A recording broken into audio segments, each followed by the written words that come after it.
Sekolah Olahraga Negeri Sriwijaya mulai sosialisasikan pendaftaran siswa baru tahun ajaran 2024-2025. Rencananya proses pendaftaran dimulai lebih awal pada bulan Maret 2024.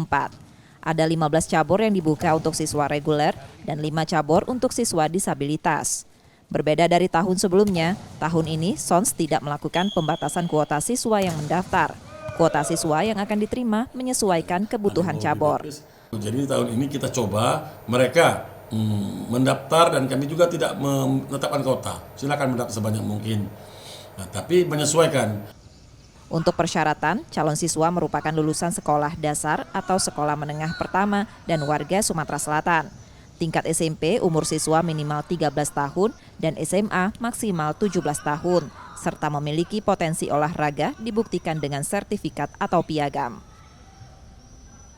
Nur Muhammad, Kompas TV, Palembang, Sumatera Selatan.